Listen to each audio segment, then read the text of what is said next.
A large portion of the Jewish nation has returned to its homeland, but the heart, soul, and mind of much of the Jewish nation are still in exile mode.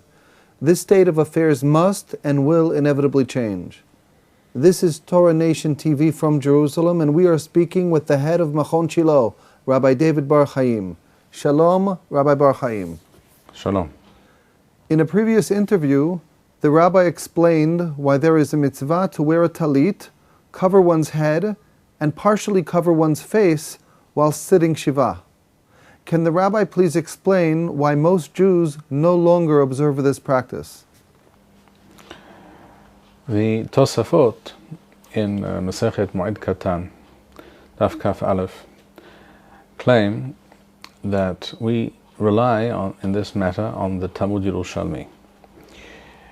What in fact does the Talmud Yerushalmi say? That I will read briefly so we can explain further the matter before us. It says in the Talmud Yerushalmi, speaking about the Hovah, the requirement for an Avil, Lichpoth et hamita, which means literally to turn one's bed upside down and sleep on it upside down. Of course, this sounds very strange to us today because the kinds of beds that we have today cannot be turned upside down and one cannot sleep on them upside down. But the beds in those days were very different, and it was possible and it was done, and this was one of the minhage avelut, one of the practices of avelut, of mourning, that was customary, and that was also in fact an halachic requirement.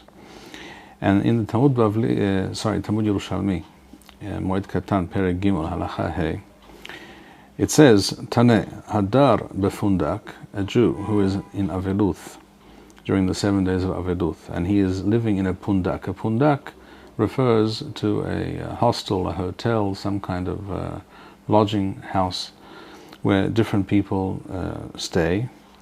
En mahayvim otho lichbot. He is not required to turn his bed upside down and sleep on it in that fashion. Delo yahavon omarin harash or harash hu. So that the people, in other words, the non-Jews who are staying in this hostel as well, these places were usually inhabited by Jews and non-Jews, and keep in mind that there were many non-Jews in Eretz Yisrael at the time of the Mishnah and later. And the hashash here, the concern is that the non-Jews who see him doing this unusual practice of turning the bed upside down and sleeping on it in that fashion will accuse him, will suspect him of being a sorcerer, a witch of some kind, and will accuse him of this. And you may ask, so who cares what they think about this person? The answer is because it's simply very dangerous. They're likely to attack him, kill him, or put him on trial or something. At the end of such a trial, he may be put to death for witchcraft, etc. So in order to obviate any such development, the Baraita in the Talmud Yerushalmi states that a person is not required to do so where it is possible that he will be accused or suspected of dealing in black magic, etc. And the Tosafot quote this Yerushalmi, but they apply it to a different issue, and that is the issue of Atifat HaRosh. In other words, the Hovah, the requirement for the Avil to cover his head and partially cover his face during the period of Aveluth, for 7 days, with a talit or something similar. And the Tosafot write as follows. This is in Dibura Matchil Elu Devarim on Daf Kaf Aleph Amud Aleph in Moed Katan.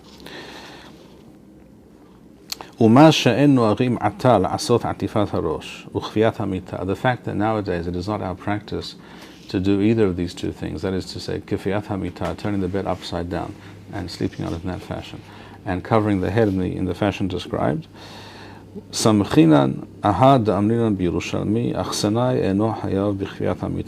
on that which it says in the Yerushalmi with regards to kfiyat hamita, the turning the bed upside down, that is not required in the situation where he may be suspected of doing something illegal or wrong or what have you. The Tosafot go on to say,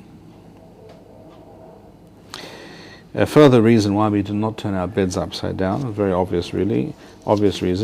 עוד יש ליתן טעם בכוויית המיטה, לפי שמיטות שלנו כך יכולים לשכב בנחת מצד זה כמו מצד זה, ואין ניכרת הכפייה. The kind of bed they had in the time of the Tosafot, apparently, also different from ours, was such that one could sleep on either side of it. Apparently they're referring to the mattress, it seems to me, and therefore there's no significance. It's not obvious that he's doing it for purposes of mourning. And one other thing the Tosafot say here with regards to Atifat HaRosh, ועוד יש ליתן טעם בעטיפת הראש שלא היה מביא כי אם לידי שחוק עניין עטיפת הישמעאלים. This will only cause ridicule, and it is explained in the Bach in Siman Shin Pei Wow in Yoreh De'ah, where this halacha is brought by the Tur, that the meaning of the Tosafot is to say that the non-Jews amongst whom we live, as the Tosafot did at that time, of course, the non-Jews around us will make fun of us, or they will consider us to be crazy or ludicrous, and ridicule us, etc. And therefore and also the hashash, the possibility of being accused of sorcery or some such occult practice. And therefore, for these reasons, we cease doing these practices. So said the Tosafot. It's interesting to point out that not all the Posakim, even the Ashkenazi Posakim, who usually rely on the Tosafot and usually quote what the Tosafot have to say, do not quote the Tosafot on this matter. The Tur, for example, does not mention any such thing.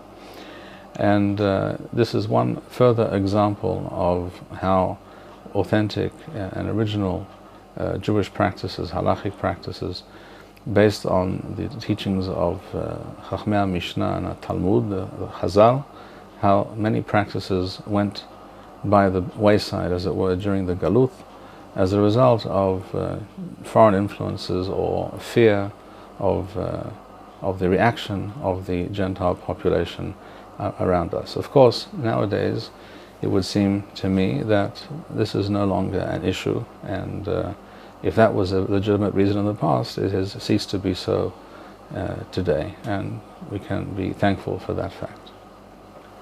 Thank you, Rabbi Bar-Hayim. We would like to encourage our viewers to share these videos with friends and send in your responses. We would also like to suggest the following opportunity to our viewers. If you identify with Rabbi Bar-Hayim's message and would like to sponsor or dedicate a video interview with the Rabbi in honor or memory of a loved one, if you would like to obtain Birkon Nusach Eretz Yisrael or invite the Rabbi for a speaking engagement, please email us at office@machonshilo.org.